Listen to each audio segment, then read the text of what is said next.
हो काहे सोच करो रे भाई, तेरी अपनी फसल है बोई, तेरी अपनी फसल है बोई। काहे सोच करो रे भाई, तेरी अपनी फसल है बोई, तेरी अपनी फसल है बोई। प्रारब्ध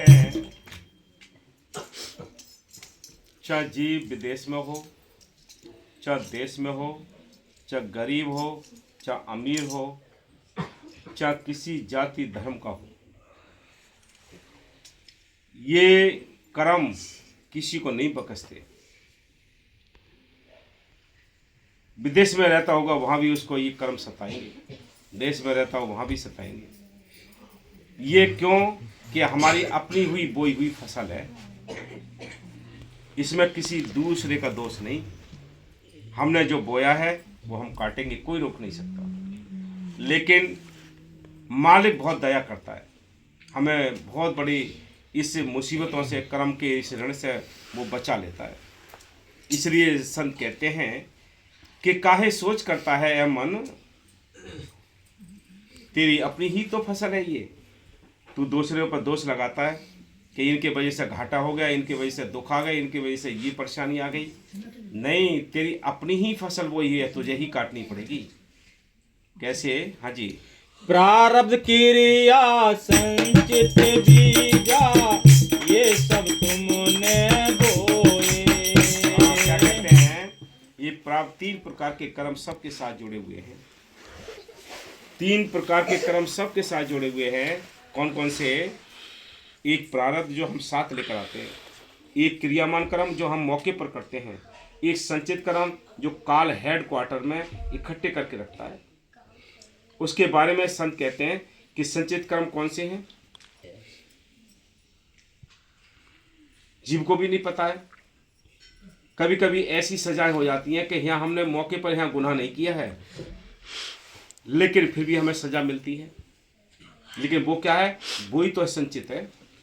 जैसे आपने महाभारत में देखा होगा, एक राजा जिसको धृतराष्ट्र कहते थे, आंखों पर पट्टी बांधकर सारा हाल युद्ध का सारा कुछ देखता। तो उसने एक बार कृष्ण भगवान से कहा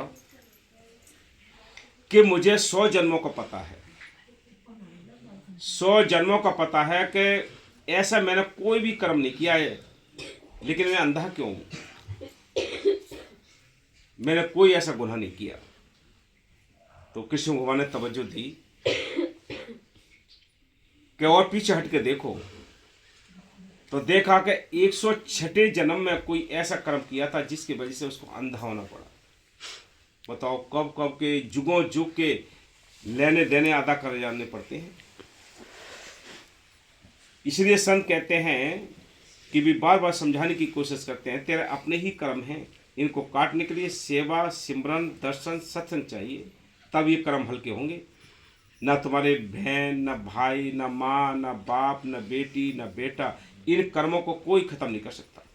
इनमें कोई हिस्सा भी नहीं ले सकता, हिस्सा भी नहीं ले सकता। अपने अपने काटने पड़ेंगे सबको, याद रखना। वैसे रिश्ते अपने दिखते हैं सब कि ये बेटा है, ये बेटी है, ये सब है, लेकिन काट नहीं कोई सकता, कोई हिस्सा नहीं ले सकता इन कर्मों में। तेरी अपनी फसल है, अपने आप काटनी पड़ेगी। हाँ जी।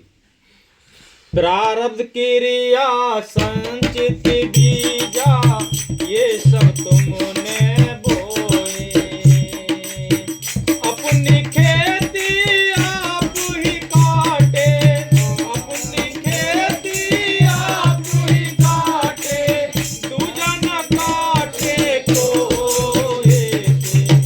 अपनी फसल है बोई, काहे सोच करो रे भाई, तेरी अपनी फसल है बोई।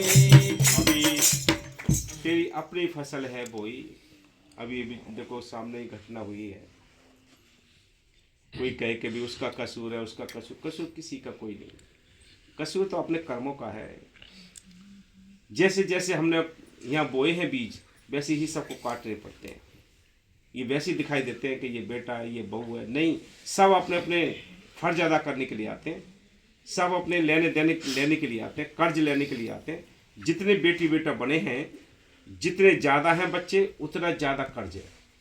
जितने कम बच्चे हैं, कम कर्ज है। इसलिए संत कहते हैं ये कर्मों का तो ऋण है। कोई बेटा बन के, कोई बेटी बन के, कोई भाई बन के, कोई रिश्तेदार बन के, सब कर्ज लेने के लिए या कर्ज देने के लिए आते हैं, और कोई रिश्ता नहीं है यहाँ संसार में। इसलिए संत कहते हैं भाई जिसको मारा है उससे मरना पड़ेगा, जिसको गाली दी है गाली खानी पड़ेगी। ये सब लेने देने के लिए संसार बनाई है। ये कर्मों का खेत है, सबको अपनी फसल काटनी पड़ेगी। हाँ जी। दुख सुख धूप और छाया नित्य आते जाते।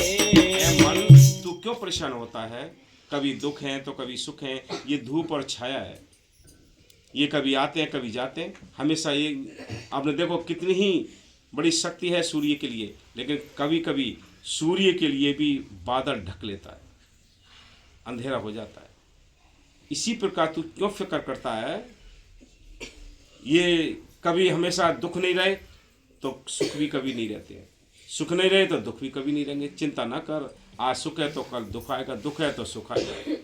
ये सिलसिला चलता रहता है, ये कर्मों का लेखा है। हाँ जी। दुख सुख धूप और छाया नित्य आते जाते।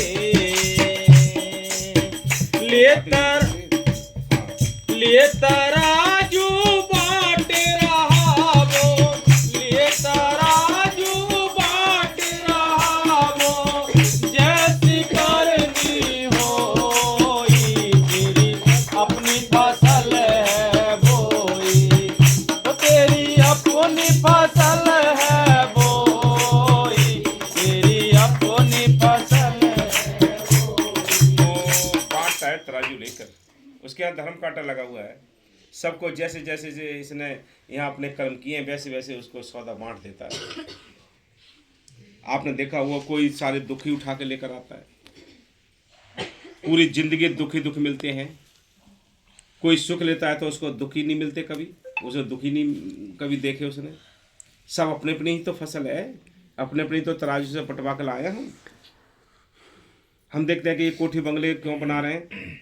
उनको कोठी बंगले बनाने के लिए टाइम मिला है, उनको लेकर आए लिखा के। हम कह के इसको हम छोटा कर दें तो कोई छोटा भी नहीं कर सकता। हम खुद अपने छोटे हो जाएंगे दूसरे को छोटा करने में ही। ये जलन ईर्ष्या निंदा चुगली व्यय विरोध अंदर भंगार भरी पड़ी है। ये मन करता है। हाँ जी। सुख के बारे सो याद न कीने, दुख की गिनता घड़ियां। सुख के बारे सो याद न कीने, दुख की गिनता घड़ियां। आपने देखा होगा कि अगर कोई बीमार हो जाए तो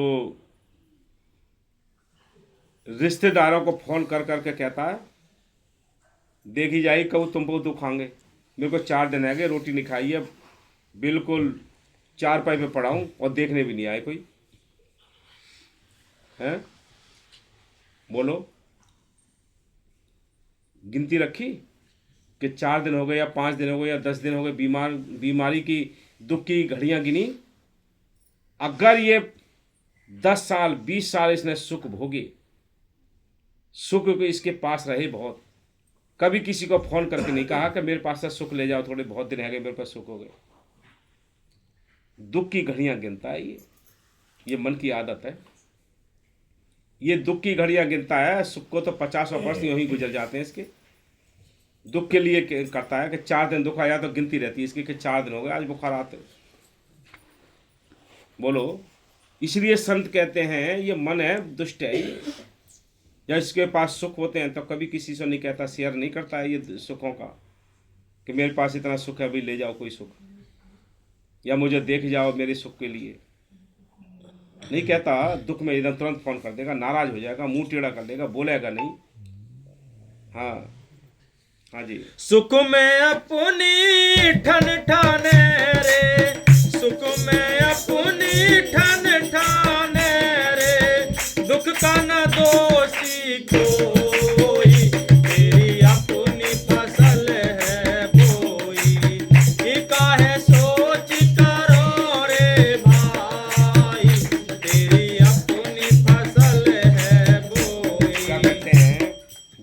परेशानी होती है तो ये कहता है कि इनकी वजह से दुख हुआ है मुझे, या इनकी वजह से घाटा हुआ है, मेरे को घाटा होता ही नहीं। इसलिए संत कहते हैं कि ये मन की आदत है कि जब दुख आता है तो दूसरों को दोष देता है, और सुख आता है तो अपनी मन ठानता है कि मैंने बड़ी मेहनत करी है, बड़ी मेहनत करके ये जमी जायदाद खरीदी है, कोठी बंगले बनाए हैं।